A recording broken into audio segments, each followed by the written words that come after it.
agradezco mucho al doctor Mauricio Meshulam, internacionalista, acompañarnos en este momento en vivo, enlazados, para comentar con usted la reflexión de Mauricio Meshulam, conocedor del tema invasión rusa a Ucrania a fondo, como pocos, a quien le saludo, le doy la bienvenida y lo invito a que haga esta reflexión, la haga pública y compartida con la audiencia de Grupo Fórmula también. Mauricio, es un año del inicio de la invasión, de esta guerra que Rusia llama operación militar, un año que nos permite mirar unos números de horror verdaderamente patético. Estamos hablando de cientos de miles de muertos, decenas de miles de heridos, millones de desplazados dentro y fuera del territorio ucraniano. ¿Qué te puedo decir de las pérdidas? Nos decían que el costo de esta guerra en un año rebasaría los 3.8 trillones de dólares, lo comentaba el propio embajador Juan Ramón de la Fuente hace un par de días en este espacio. Mauricio, ¿qué nos puedes, a qué te mueve este aniversario? Mira, justo podríamos partir de los datos que estás dando. Lo que pasa, Pepe, es que en el planeta ya no estamos acostumbrados a un conflicto de estas dimensiones. Las últimas décadas tuvieron mucha sangre y muchos conflictos, pero muy distintos, diferentes. Esto que estamos viendo es un choque entre dos estados-nación, un estado intentando invadir a otro para hacerse de territorio, anexarlo como propio. Esto no se parece ni siquiera, por ejemplo, a la intervención estadounidense en Afganistán y en Irak, porque aquí Rusia está intentando anexar territorio, no lo está intentando, lo anexó ya territorio ucraniano como parte propio.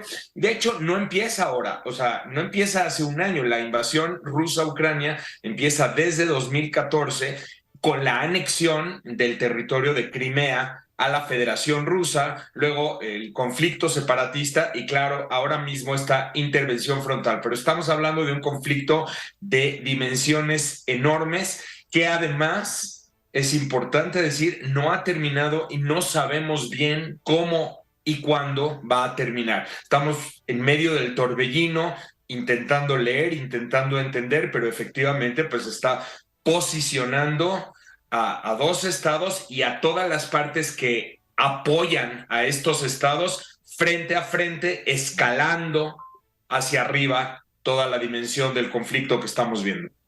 El equilibrio internacional establecido después de la Segunda Guerra Mundial ha durado 80 años, por lo menos, Mauricio Meshulam.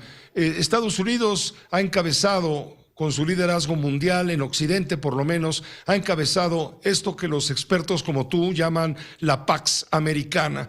¿Está en riesgo esta Pax Americana que creó y reforzó desde luego a Naciones Unidas, al Banco Mundial, a la Organización del Tratado del Atlántico del Norte, que unificó a Europa? ¿Está en riesgo todo eso?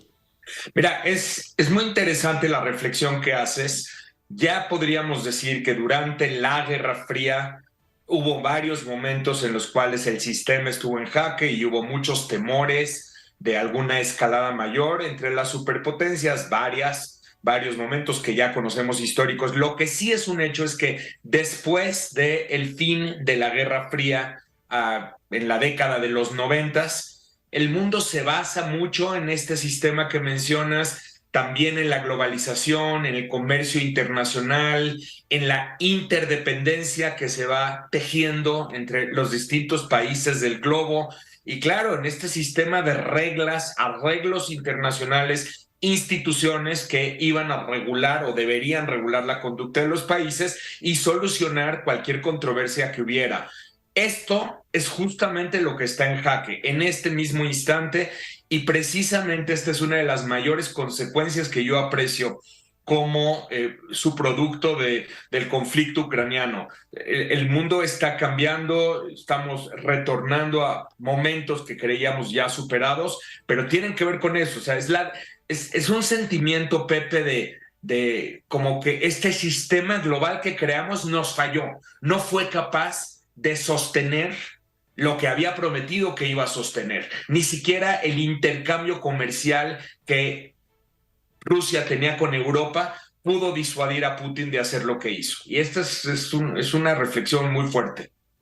¿Crees tú que a partir de este momento China junto con Rusia buscan como superpotencias aislar a Estados Unidos y a toda su política? Mira, lo que te puedo decir es que definitivamente China y Rusia tienen en este momento intereses comunes, están coordinando algunas políticas, están, pues sí, mostrando un músculo, una especie de músculo unificado, pero también habría que matizar esto porque China y Rusia no son propiamente aliadas, son competidoras geopolíticas históricas y podríamos decir incluso en momentos de la historia han sido rivales.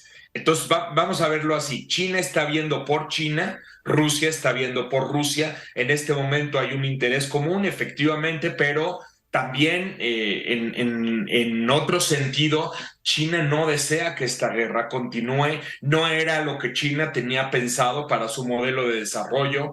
Y en ese sentido, por eso también a veces vemos semejante ambigüedad o vaguedad en las declaraciones chinas, ¿no? Si es un apoyo a Rusia, pero no es un apoyo total y absoluto. Por ejemplo, en las resoluciones de Naciones Unidas, incluida, por ejemplo, ayer, China se abstiene, China no reconoce la soberanía rusa sobre Crimea, ni mucho menos sobre las 4 regiones que Rusia ha anexado de Ucrania en los últimos meses, y ese tipo de cosas que muestran una posición vaga. Pero bueno, sí, al final de cuentas tienen un rival común y claro que lo están enfrentando, Estados Pues, Unidos. Mauricio, te agradezco muchísimo el que nos hayas acompañado en esta reflexión justamente al cumplirse un año de esta operación militar extraordinaria enviada por Moscú en contra del régimen de Kiev, a lo que no atreven los rusos a llamar una invasión o una guerra militar que no tiene, bien lo dices, no se ve que pronto pueda terminar. Lo que sí te puedo preguntar de salida simplemente es, ¿no es una guerra que corre el riesgo de cansar a los aliados de Estados Unidos y Europa en favor de Ucrania y que eso lleve al régimen de Zelensky a perder esta guerra?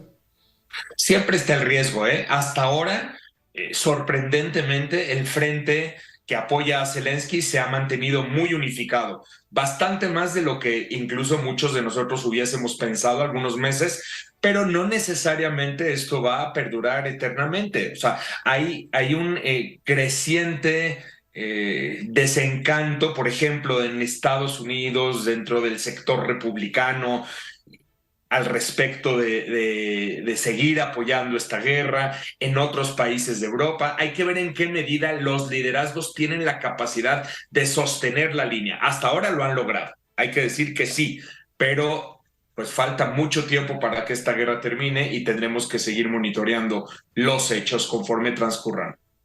Muchas gracias, Mauricio. Gracias por Gracias, querido. acompañarnos. Que te vaya muy bien. Gracias a ti y a tu audiencia. Igualmente, gracias Mauricio Meshulam, internacionalista, invitado por nosotros para compartir con usted estas reflexiones.